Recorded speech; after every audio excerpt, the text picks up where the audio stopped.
Welcome everybody to the seminar today.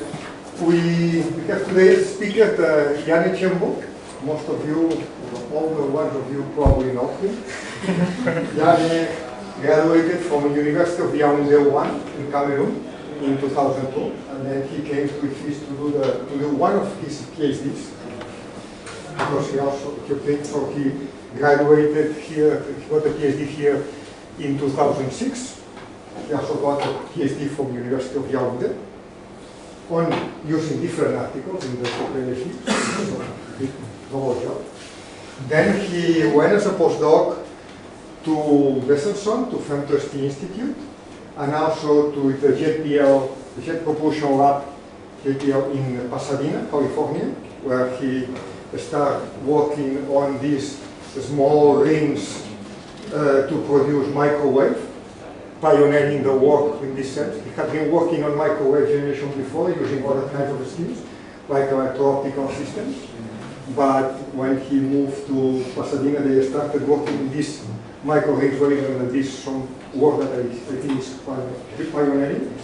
The ideas of his work later on allowed him to apply for the ERC starting grant. So he was awarded a prestigious ERC starting grant, and he also got a position at the CNRS, so he has now a permanent position at CNRS.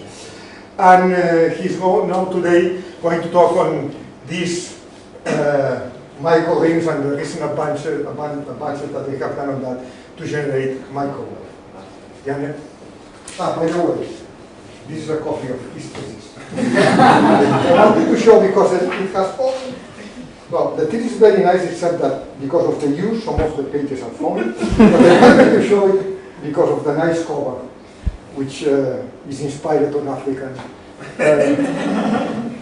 picture. You cannot escape your roots. And the elephants. And the elephants.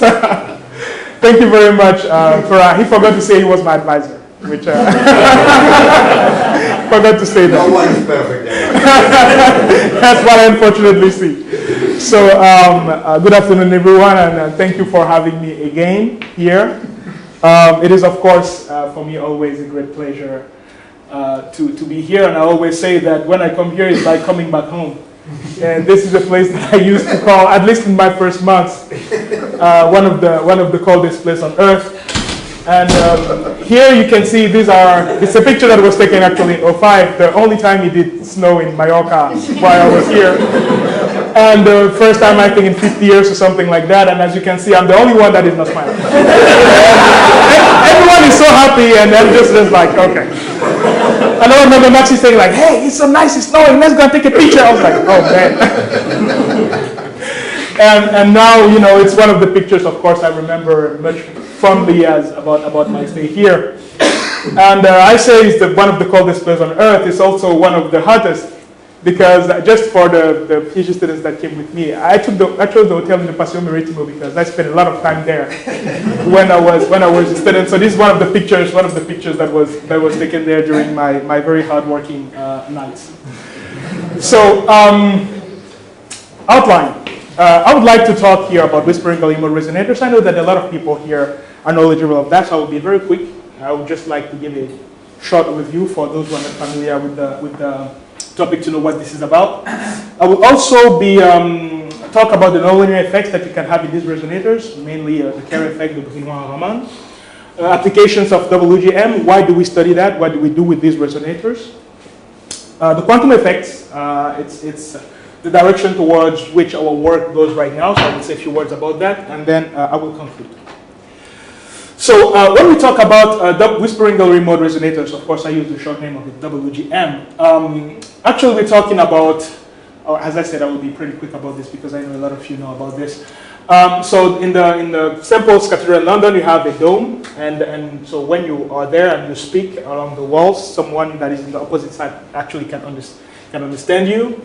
I think that Laurent Larger told me that he went there, if it's not Laurent, it's someone else, that he went there, tried the experiment, but it didn't work because there were so many people trying the same experiment at the same time. So this is, I think, a good also metaphor for a real lab in physics. Don't allow too many people to be there at the same moment. It makes the experiment fail. So The explanation, of course, was provided by Lord Rayleigh in 1878, and explained that actually this was just explained by the reflection of sound around the walls. And instead of working with a sound wave, we work with light waves. And here, for example, you see the kind of resonators we are working with in our lab. So they have a millimeter size, so they look like a coin of 1 cent of euro, or like one button of a shirt. That's the size. And here you can see we've coupled green laser light inside it, and actually you have the green photons that are just spinning around there for some time. So you have a ray optics interpretation of WGM resonators, so light that is undergoing total antenna reflection, but you also have an electromagnetic wave explanation. So what you can say is that, okay, we have a resonator, we solve Maxwell equations with the proper boundary conditions, and then you can find not only the eigensolutions, but also the eigenspectrum. And in the simplest case, actually, what you find is that in the frequency spectrum, you have modes that are quasi-equidistant, and each mode here corresponds to a particular number of reflections. So for example, here you have 1, 2, 3, 4, 5, 6, 7, 8 reflections. It can be this mode. It means that this mode will be L equal 9, so the mode for 9 reflections, 10, etc. So we have here an integer number, we call the eigennumber, that tells you exactly what kind of mode, how many reflections actually you have in the system. So something that is important for our purpose, and you will understand quickly why, is the issue of photon lifetime. We need to keep the photons inside these resonators for a very long time.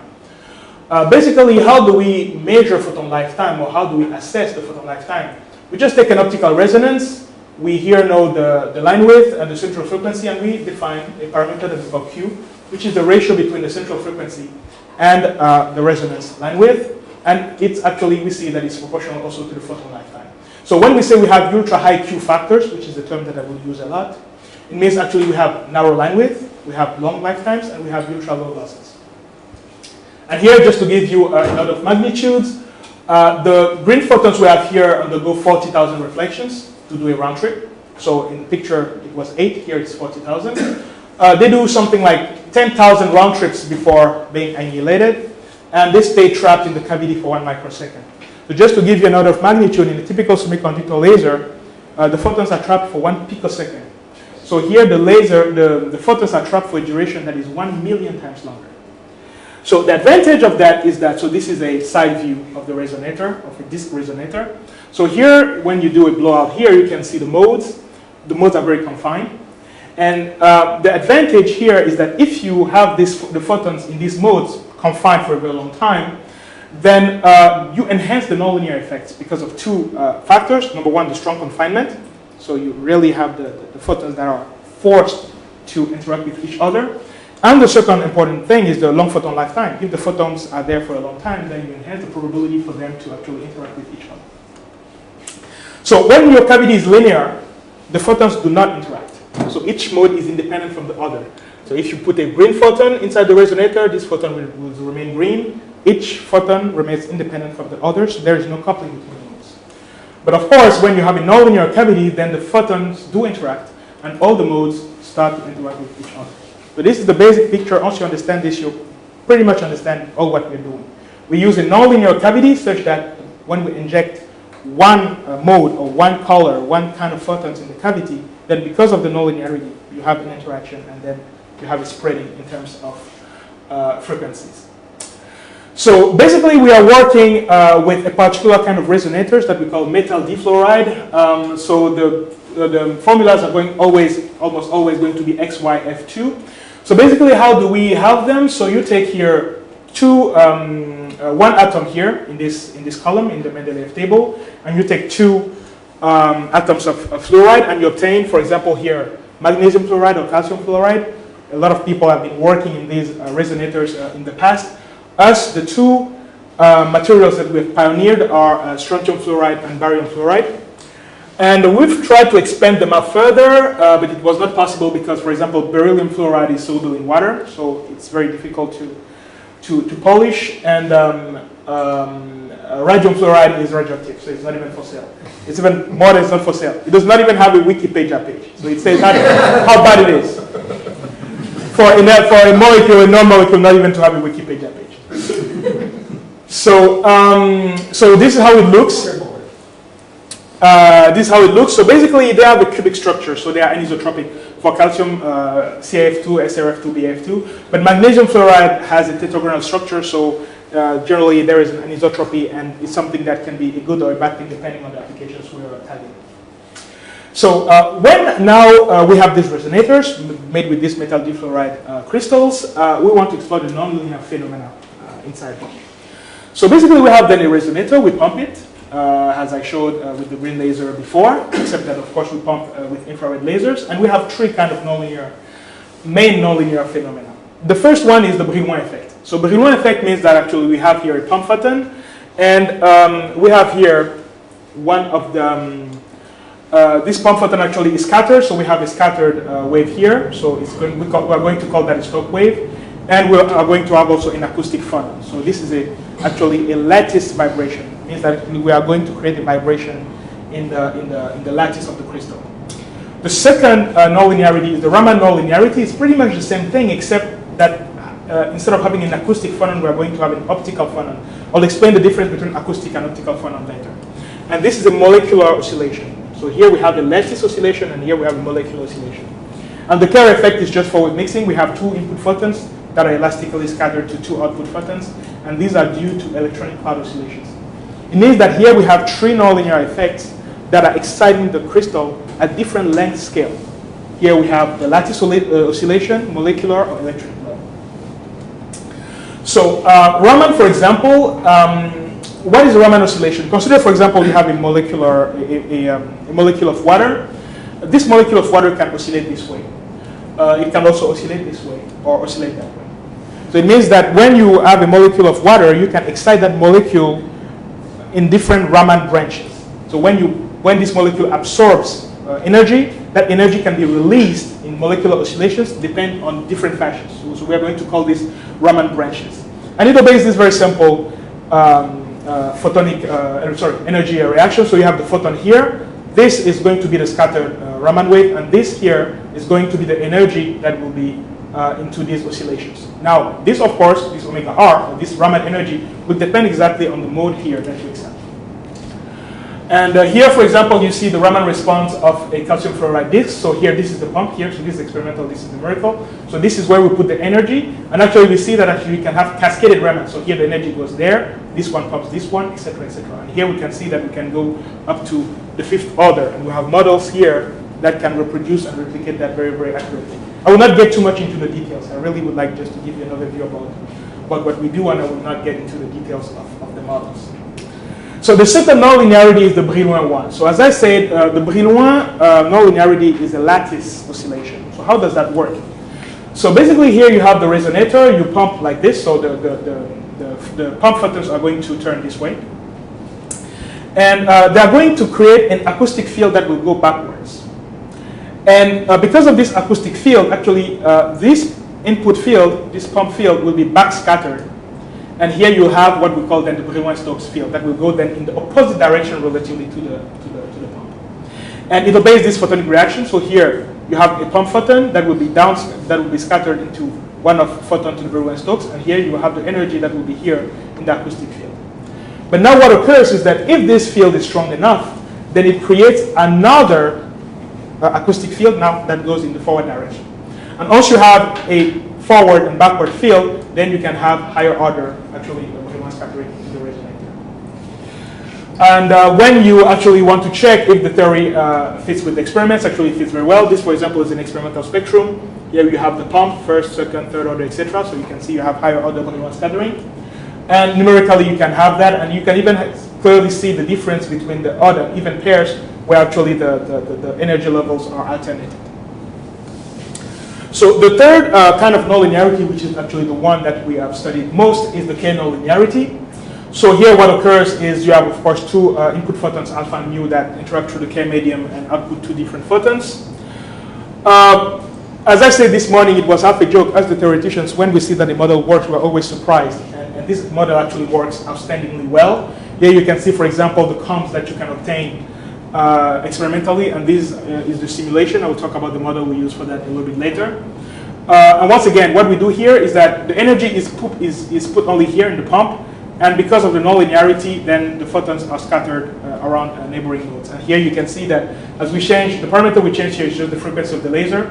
As we change the frequency of the laser, we see here the route to chaos. And the model that we use to understand Kerr generation is the so-called Lefebvre model. Here we have another set of comparison between experiments and numerical. And the thing that is important here is to see that it agrees over 80 dB here, which is a very large dynamical range. And here you have more than 300 modes. So if you want to talk about degrees of freedom, knowing that we have intensity and phase, this is a system that has here something like 600 degrees of freedom. And you have a model as simple as this that fits it over 80 dB. So this is honestly something that is truly remarkable. So I presented the Raman, Brillouin, and Kerr scattering in isolated ways, but actually you can have them all together. And here, for example, you have what we call universal scattering, where you have all the three nonlinear interactions that are coexisting in the very same resonator. So here you have the pump, here you have the Raman interaction, which is always 10 terahertz away. So here, when you make a blowout here, you can see here that you have the Kerr pump, and you also have the Brillouin excitation here. Sorry, the frequencies of both are similar, so the... When you say the frequencies, you mean the Raman peak and the Kerr peaks? No, that's a very good question. Thank you. Actually, the Raman is always 10 terahertz away. The Raman gain is 10 terahertz away from the pump in general. While actually the Kerr bandwidth, the Brillouin bandwidth is generally 10, 11 gigahertz away. So it's very close. And the Kerr actually has a pretty flat gain, so pretty flat bandwidth, not necessarily gain, but bandwidth, so that you can actually excite it wherever you want.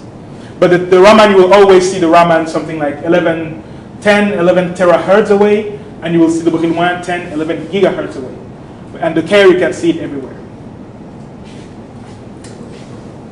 So as far as model is concerned, I'll just here very quickly present the model, which is the general model that encompasses all the interactions. So here we have to consider the forward field, the backward field, and the acoustic field. So the equations look like this. At the beginning, it can look very complicated, but you can break it down very easily. Here you have the dispersion term. Here you have the pump term, so this is just the power of the laser. Here you have the Raman term that is generally modeled using a convolution integral, like in supercontinuum generation. Here you have the Kerr terms, and all the terms where you have the S term are Brillouin terms. So with this model, actually, you can simulate the interaction between all these nonlinear phenomena. And actually, the agreement is honestly very good. So one of the main reason why we're interested into this universal scattering and the fact that actually you can have simultaneously all these nonlinear interactions into the resonator is because here, just by sending a single optical signal, you can have three different kinds of outputs and address different families of modes with different efficiencies. And this is very important because this allows a full optical conversion of photons. The big problem we have right now is that most of the time, when you want to do any kind of conversion, you have to pass through the electronic domain, which has limited bandwidth. And when you are able to do all optical conversion, then actually you pretty much have unlimited, or at least practically a very wide bandwidth and very short commutation times. So now talking about applications.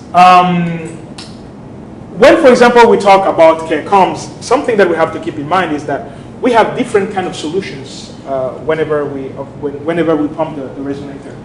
Here, for example, we have what we call Turing rolls. Here you have the soliton. Here you have chaos. And here you have a map. This is the frequency of the laser. This is the power of the laser. It tells you more or less where you can find anything. In the white area, you find nothing. In the green area, you find these rolls. In the pink area, you have chaos. In the blue area, you have solitons. These are, in short, this is what you have. So depending actually on the kind of solution you have, of course, you have different properties and you're targeting different applications. A very important point that we have to understand is the issue of coherence. Because when we have a comp, we want to know how coherent actually this comp is. The formula is not very important. It's just like the formula we use to assess the coherence. So here we can see that when we have here either multiplicative or additive noise, of course, as the noise is stronger, the coherence goes down. So this parameter key is a coherence parameter. So of course, as the noise goes up, the coherence goes down. But we can see that the most robust solution is almost always the Rolls solution. So it's this one.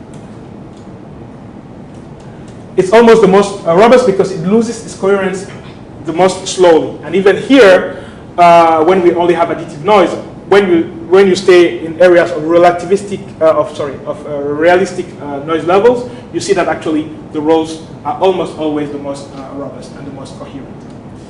So basically, so what we wanted to do, and here you have a comparison between, for example, an experimental and numerical spectra of these rows.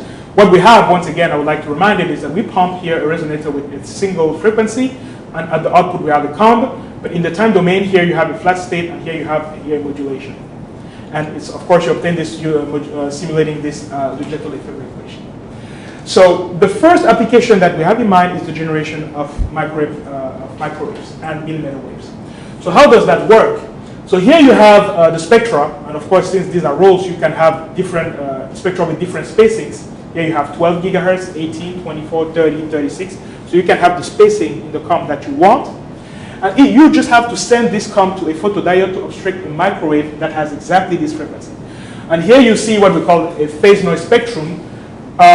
It's not important to, it just assesses the level of noise you have in the system. And here, the mark that we want is to have a phase noise that is below minus 100 dB per hertz at 10 kilohertz. So you have to look here at 10 kilohertz and be sure that you are below this line. And we see that for the curve starting 12 gigahertz up to 36, and actually we can go up to 48. We have very, very low phase noise. And actually when we have a microwave, you have, of course, amplitude noise and phase noise. I will not get into the details, but amplitude noise is not very important. So it's not a very detrimental thing. It's most of the time it's controlled. The most sensitive issue is the issue of phase noise. So whenever you have an oscillator, you want to know if the phase noise actually is sufficiently low. And here we see that we can generate microwaves with different frequencies that have actually a very low phase noise. So this is what this figure assesses. And actually, we can not only generate microwave, but we can also go up to terahertz generation, so millimeter waves. So how does that work? Here you can see different combs with different spacing. Here, for example, if we take this case, we have a spacing that is something like 1.5 terahertz. It means that if you shine this comb, if you send this comb to a photodiode or any detection system that has enough bandwidth, out of this actually you can generate a terahertz. And all these combs are obtained with the very same resonator. So with the very same resonator, you can obtain either a wave that has, 10 gigahertz, 12 gigahertz, 20 gigahertz that are used in microwave engineering, or you can generate a terahertz with the very same system. So it's actually a very, very versatile system. And the way you can achieve that is by actually changing the dispersion of the system. And how do you change the dispersion? Because of course there's not enough to change the dispersion. You just use different orders of modes. So here, for example, you have first order, second order, third order mode. And each of these families of modes have different dispersion properties, and the dispersion is the one that moves actually the spacing between the teeth of the comb. So now the question is, are better performance attainable? We are very hopeful because a few years ago, actually NIST, which is the National Institute of Standards and Technology in Boulder, they demonstrated that with a comb like this, they could obtain actually this kind of stability. Just to give you an order of magnitude, this is the stability that is compatible with what we call clock applications. So you can put something like this on a satellite. It is accurate enough, for example, to be a standard of time, for example, for GPS purposes.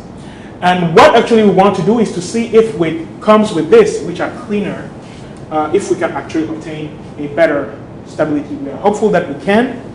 But right now, what stops us from doing the measurements is that, of course, this is so accurate that to measure this accuracy, you need to build the measurement system. And we're not there.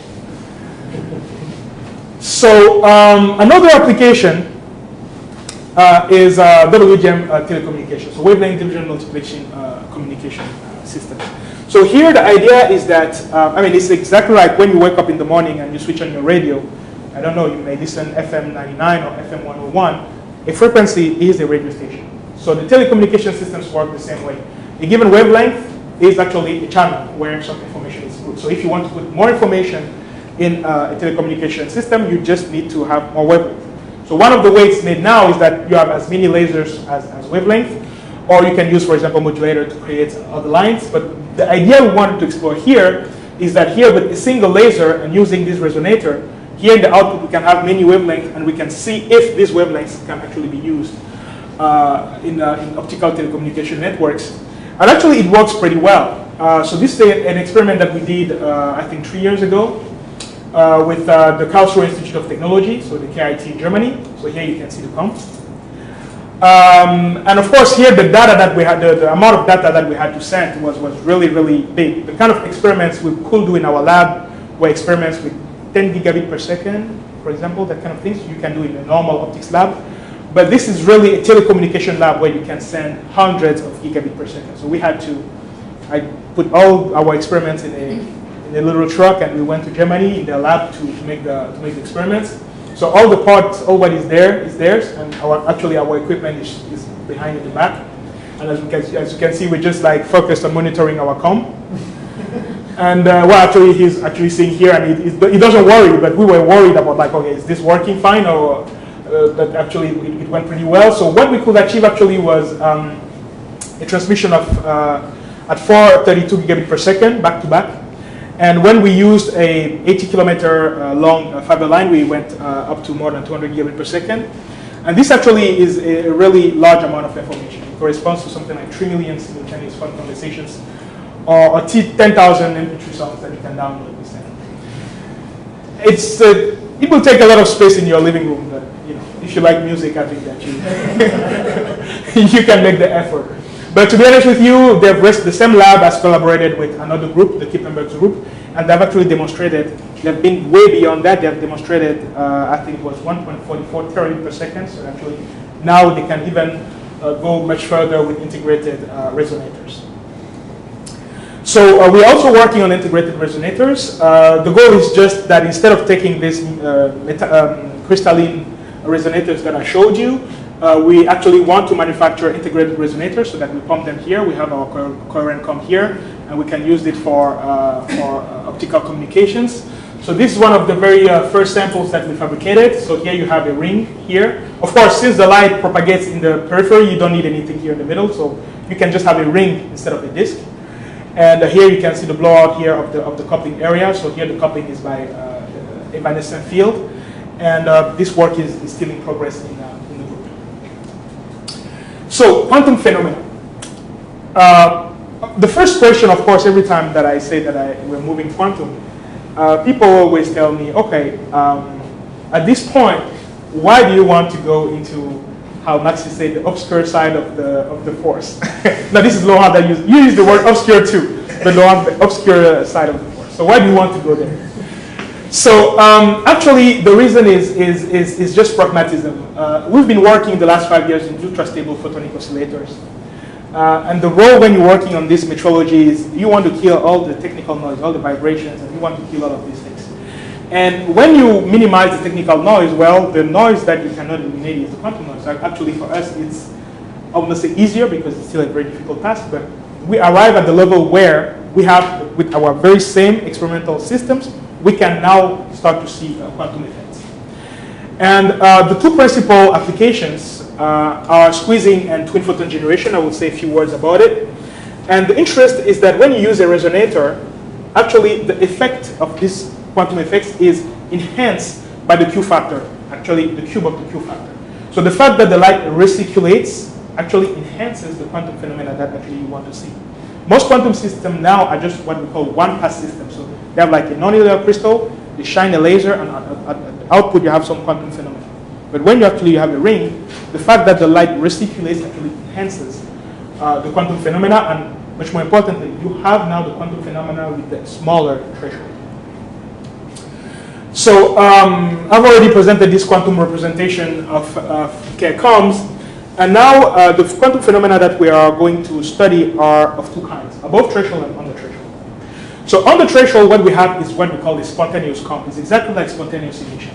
So here, for example, imagine our green, our resonator that is pumped with a green laser. Spontaneously, two photons will come out of the pump and populate, for example, these two modes here. It's something that is spontaneous, totally unpredictable, genuinely and purely quantum mechanical. And for example, you have this effect that can occur, or any actually symmetrical modes can be populated by spontaneous emission from the pump. So this is what occurs on the threshold. And of course, because these two photons are emitted at the same time, they are quantum mechanically correlated. they obey this very simple equation here. So you have two pump photons, one is up converted and one is down converted by an integer number of the delta omega here. Above threshold, what you have is the very same thing, but now it is something that is stimulated. And here you still have a correlation between the photons, but now you should not forget that these modes amongst themselves, for example, this purple mode and this orange mode correlate. So the correlations now are much more high dimensional.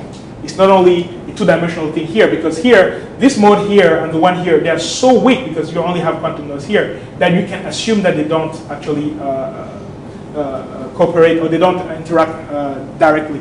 But here, the modes are so strong that actually you have an all-to-all coupling, and then you have some kind of like giant global quantum entanglement. So these, for example, are the kind of solutions that you have when you consider a quantum noise. Of course, here the quantum noise is exaggerated.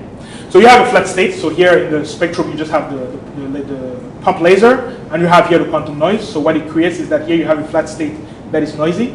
You have the rolls, same thing here. You have some rolls that are here, noisy. You have solitons also that can be corrupted by quantum noise or dark solitons. So the idea is just to study these structures and see exactly what would be the effect of quantum noise. So once again, the big point here will be coherence. The question is, can the coherence of Kerr optical frequency combs, can be used in quantum engineering? And when we talk about coherence, generally in our area, we think about these two fellows, these two distinguished fellows, John Hall and Theodore Henge, who have pioneered the technique of optical frequency comb, and for that they obtained the Nobel Prize in 2005. So for, I don't know, 5 years, every time I gave a talk in our telecom community or metrology community, everybody talks only about these two people because of their very important contributions.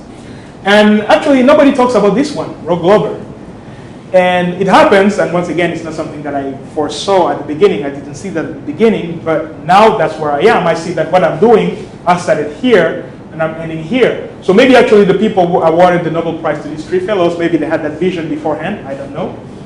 But Glover got also the prize, and actually he got half the prize. The other only got 1/4. He got 1/2 of the prize, so he got more money. And, and he got the prize for the theory of coherence. He is the one who developed most of the tools that we use today when we want to understand coherence in quantum optics. So how do we analyze the quantum dynamics of Kerr combs? What we do actually is we start from these equations, which are the semi-classical equations. So here we have model equations. So here we have one equation per mode. So if we have a comb with 200 modes, then we have 200 equations that are coupled here. So here this is the loss, this is the detuning, this is the dispersion, this is the pump, and here you have the Kerr coupling. So what you do when you want to study it, when you want to do the quantum physics analysis, you do what is called a canonical quantization. When I say canonical quantization, when I wrote my first article on this topic, I made a mistake and I wrote quantum canonization. And one referee told me, okay, he quoted me, quantum canonization column of the quantum saints. So I'm like, okay, point taken, it was correct. So it was an error that I did. Quantum canonization, no, it's canonical quantization. So that's how you recognize someone that is new in the field. It's like he makes that kind of errors. So what you do to do the canonical quantization is that you replace this complex envelope A by an annihilation operator, and you replace the complex conjugate by a creation operator. These two operators don't commute, and you also had to add vacuum substitution pairs. So actually you move from a set of nonlinear equations to a set of equations where you have a non-commutative algebra. So because here you have operators instead of just scalar variables, you have noise, and it is quantum. So of course it's much more complicated to study, but at the same time, whenever you can extract some information out of it, it's very, very useful information, and it enables you to understand all the phenomena of interest. In my case, it will be twin photon generation and squeezing. So spontaneous forward mixing, which is also twin photon generation, is the generation of entangled pair of photons. As explained, what you have here is you have a pump in the cavity, and you have this fontaine way creation of of entangled pairs. And as I said also, the photon generation rate scales at the cube. It means that using crystalline resonators, you actually have an efficiency here that is 1 billion times higher than this. So at this moment, you have some groups that are doing entangled twin photon generation pairs using integrated resonators. So this is a topic that is pretty active. So you already have some papers of people doing that. But what we want is to do the very same thing, but with a Q factor that is 1,000 times higher, so that we can actually have an efficiency that is 1 billion times higher. At this moment, we're not there yet. We are starting. We already have the equipment, but we're starting to build it. But that is our objective in the midterm. So squeezing, how does that squeezing work? And actually, what does it mean? I would just like to take 30 seconds to explain that. So you know in quantum mechanics that they say that position and momentum, another error that I say impulsion. Because in French we say impulsion. So I sometimes say impulsion. And one day in Americans, it's like, you just cannot say impulsion. It's momentum. Okay. So position and momentum cannot be arbitrarily small at the same time. So the product of both has to be higher than the Planck constant. From the algebraic point of view, both operators don't commute. Actually, you can have delta x or delta p as small as you want, provided that you allow the other variable to be as big. And this is the concept of squeezing. So you can just take it like some toothpaste and just squeeze it in one direction or the other.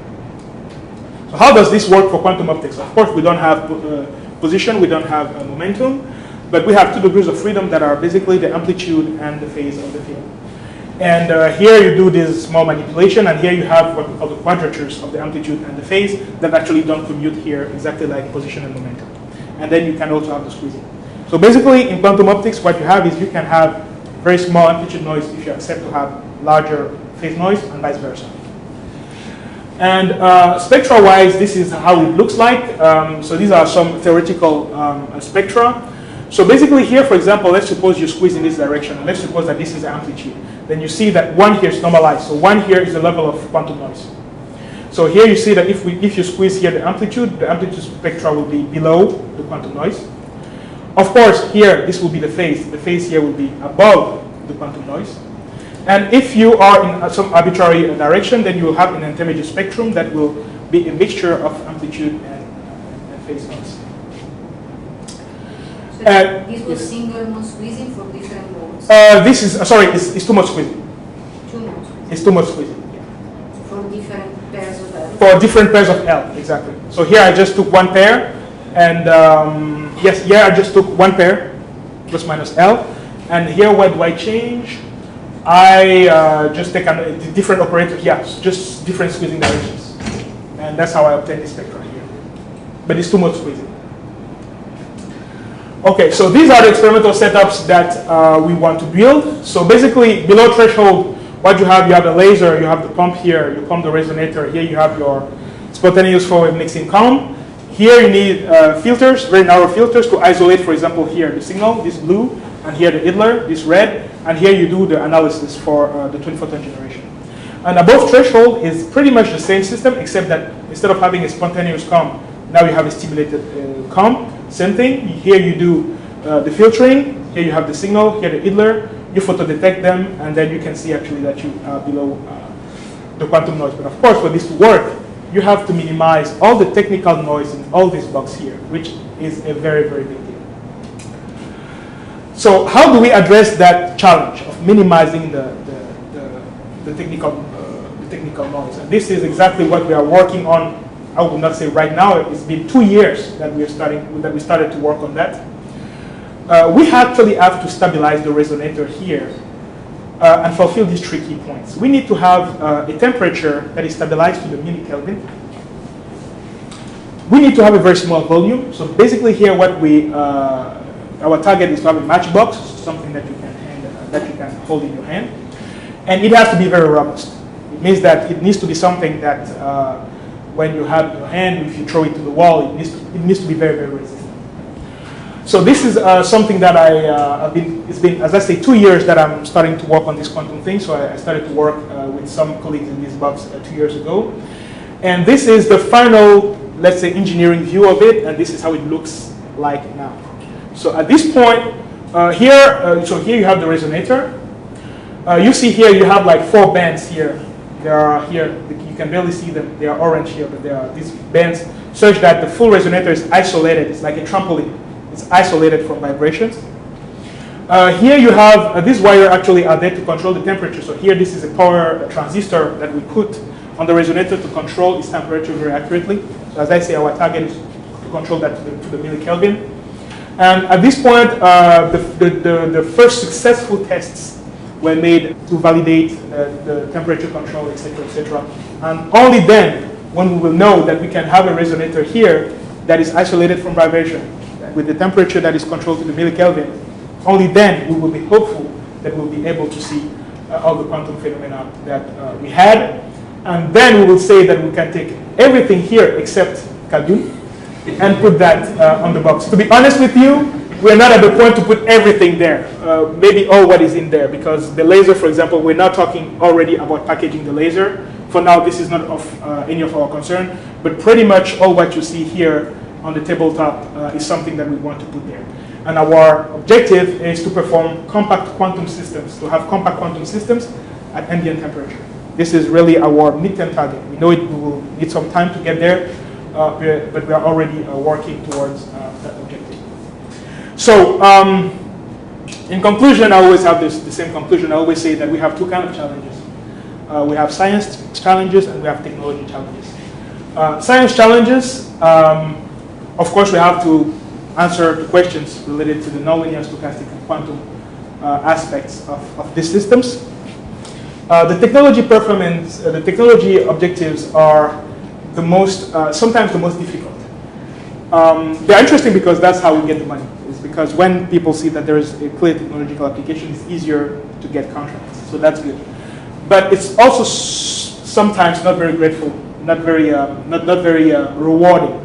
That's the word. It's not very rewarding because, for example, to do a little box where you put a resonator and you control, some people will not see that as science. You will not make a paper out of it. But it is enabling.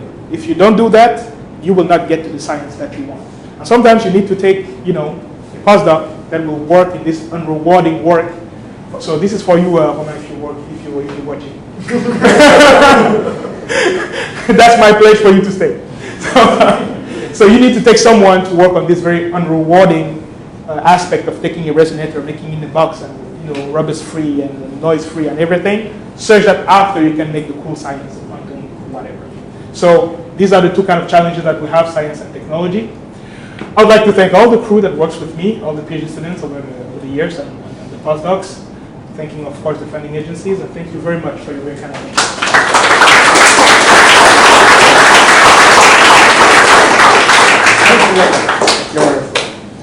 So, questions? To the first part of your presentation, the classical. You mentioned that you can also go towards the terahertz regime, right? Yes. And tunable CW sources of terahertz radiation are very sought after. In particular, if they're low line width, what you would have. Certainly to generate it, you would need a photoconductive antenna on top. Yes. But this is something where many people are looking after for a long time. So what is preventing this system from really being used in CW terahertz generation? Okay, that's a very good point. I think at some point, when you're working on research works by cycle. So after working on the cycle of doing this for gigahertz generation, of course, I started to be, okay, what's next? 2 options out of many. One was quantum, the other was terahertz. So I did some kind of research about the terahertz, what is needed, if I can do it, if I can find the people, if I have the expertise, etc., etc., etc. Number 1, it is very expensive. I'm talking from the research point of view. I don't know, cables, for example, to transport terahertz radiation. When I saw the cost, I was like, oh my God. It's very, very expensive. It is another kind of microwave technology where I was not sure that we have the expertise right now in our lab. So I talked to some other people who are just doing terahertz, and they told me exactly what you tell me. Hey, your system actually will be excellent. The only problem is it is right now a tabletop experiment. You have to make it much more compact. So actually something that we want to do is to, achieve this, be sure that we have the resonator here, package, it works, and then directly collaborate with people that are doing exclusively the terahertz radiation thing. Because as you say, even the detection of the terahertz is already a very specific technique, and that we absolutely don't have. But we are very confident that once we are able to do this and it works well, then we can just take this and give it to them and be like, okay, you just have to pump it here. The only input is here. You plug it on the wall and pump the laser here, and here you have a terahertz comb, and then shine it and tell us if it's competitive with regards to all the technologies you have. But I would say right now what we want is first to complete this, and then we'll see. In the first part of the talk, where you see as a model the Untitled model, then you went to the quantum and you see these multi-mode equations. Can we use also the Untitled yes. quantum effects, or is better or worse than another? No, it's actually the I'm sorry for jumping, but it's actually the very same thing. The only difference is that for the quantum thing, we prefer to work with this is exactly equivalent to the Untitled fiber. You take it because these are the amplitudes of each mode. You make the sum of this, so the overall field obeys the NNE. So there's a strict equivalence with no approximation. But we prefer to work here with the model equations because most of the formalism developed by Glover is based on the mode annihilation operator per mode. Of course, you can create some kind of operator that is the sum of all the modes, but at the end of the day, you work with photons. Photons have a particular frequency, so it's better on the quantum side to work with a set of couple equations like this, even though you can write a quantum Untitled fiber equation. But for practical purposes, you will always have to break down the Untitled fiber equation to model equations in order to know what is occurring in each mode. Because when you're talking about photons that are emitted, you are talking about particular frequencies.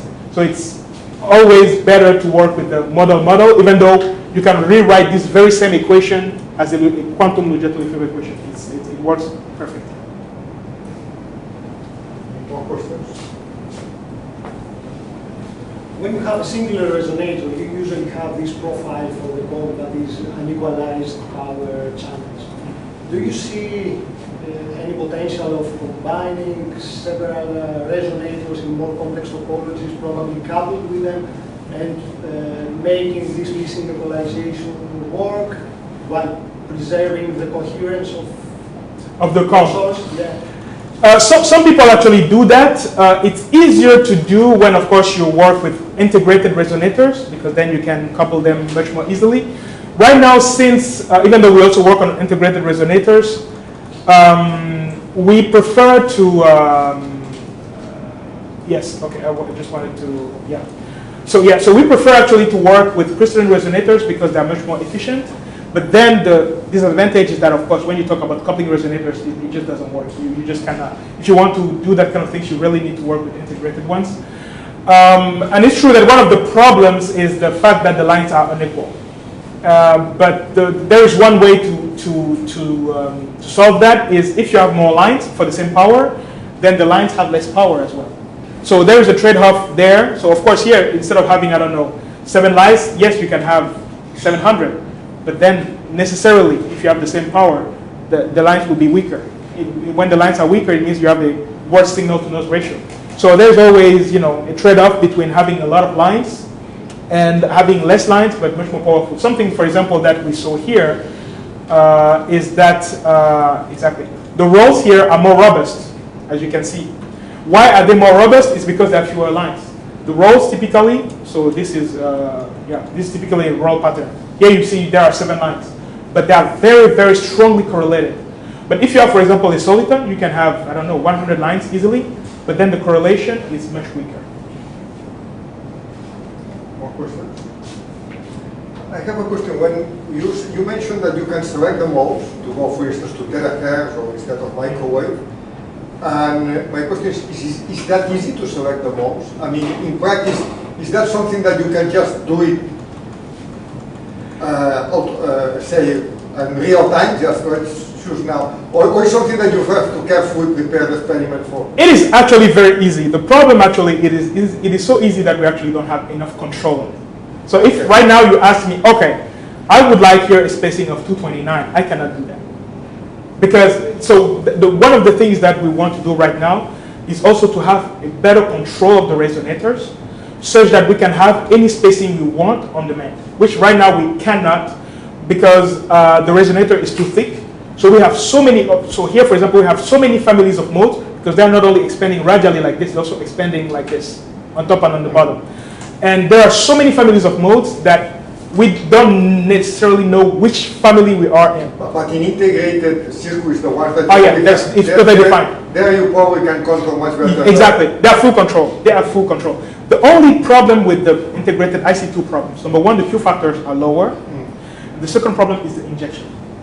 And because since the Q factors are lower, you need higher power to excite the nonlinear effects, and the injection is actually problematic. While for us, since everything is fiber, it's much more easy. So actually what we want to do is to engineer our resonators such that we solve this problem and we have full control, which is reducing the vertical. Exactly. Here we want to reduce the thickness to avoid having all the higher order polar. We want to keep the higher order radial because this enables us to tune the dispersion, but we want to eliminate the higher order polar. Now the problem is if you have 1 millimeter and 30 micron thick, then it's just like exactly. So we are trying to figure right now. Actually, the project we're working right now is on that, having thinner resonators so that we can have more control.